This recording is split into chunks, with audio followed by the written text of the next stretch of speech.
विश्वासघात। सुनीता एक बहुत ही सीधी सादी लड़की थी। विवाह योग्य होने पर माता पिता ने राजकुमार नामक लड़के से विवाह तय कर दिया, जो अपने माता पिता का इकलौता लड़का था। शादी धूमधाम से हुई और कुछ वर्ष बाद एक लड़के का जन्म हुआ।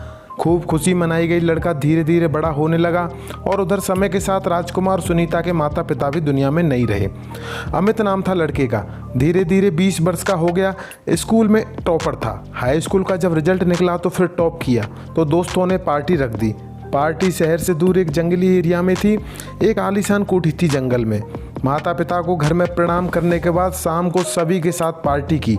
सुनीता व राजकुमार ने सोचा चलो कोई बात नहीं, दिन रात तो पड़ता ही है। कोठी में पहुंचते ही तेज म्यूजिक व मेज पर शराब की कुछ बोतलें रखी हुई थी। अमित ने कहा यह क्या, म्यूजिक तो ठीक था पर यह शराब क्यों रखी हुई है। तो रमन बोला यार एक दिन की ही तो बात है, कौन सा पहाड़ टूटने वाला है। सुबह जब घर जाएंगे तो नशा उतर जाएगा। अमित काफ़ी मान मनोबल के बाद राजी हो गया। तो रमन बोला एक गिफ्ट तुम्हें रात में भी मिलेगा, मना मत करना, एक दिन की ही तो बात है, यह दिन कौन सा रोज आने वाला है।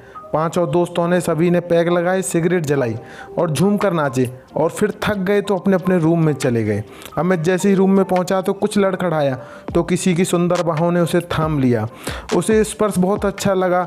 अमित को न पता चला तो सुबह उठा तो देखा एक खूबसूरत नव यौवना तैयार होकर जाने वाली थी। अमित ने रोक लिया, कौन हो तुम, इतनी खूबसूरत हो फिर भी यह गंदा काम करती हो। वत्सला नाम था उसका। और वो पलटकर बोली हम लोगों को कौन प्यार करेगा साहब, हमारी ज़िंदगी तो यही बनने वाली है। आज पहली बार आपके साथ थी, कल कोई फिर कोई। अमित ने उसे हाथ पकड़कर बैठा लिया और कोई नहीं, यदि हमने आपके जीवन से खेला है तो हम आपको प्यार करेंगे, शादी भी करेंगे। वत्सला ने कहा तुम्हारे माता पिता तैयार नहीं होंगे। अमित ने कहा एक वर्ष बाद हम बालिग हो जाएंगे, फिर तुम्हें हम कानून के रास्ते अपना बना लेंगे। अमित वत्सला के ख्वाबों में ही खोया रहता था। झूठ बोलकर घर से घुमाने ले जाता, खूब पैसा खर्च करता, यहाँ तक कि फीस का पैसा भी। नशे की भी लत लग गई और जब रिजल्ट आया तो क्लास में सबसे अंतिम नंबर पर था। एक दिन अचानक राजकुमार की मृत्यु हो गई तो सुनीता अकेली पड़ गई। उसकी भी कुछ तबीयत ठीक नहीं रहती थी। एक दिन अमित ने वत्सला से कहा कि हम अब बालिग हैं, किसी दिन कोर्ट में शादी कर लेंगे।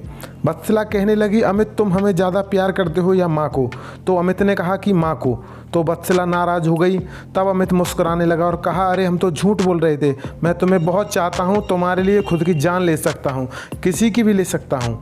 वत्सला बोल उठी तो सबसे पहले अपनी माँ की जान लेनी होगी, क्योंकि मैं अकेली ही रहना चाहती हूँ, सिर्फ हम और तुम। अमित का सिर चकरा गया और कहा हम यह नहीं कर सकते, हम माँ को बहुत प्यार करते हैं। वत्सला ने कहा शादी तभी होगी जब आप यह काम करोगे। एक दिन अमित ने खूब शराब पी और माँ के मुंह पर तकिया रखकर उसकी जान ले ली और वत्सला को बताने गया कि चलो देख लो, तुम्हारे प्यार में हमने माँ की जान ले ली।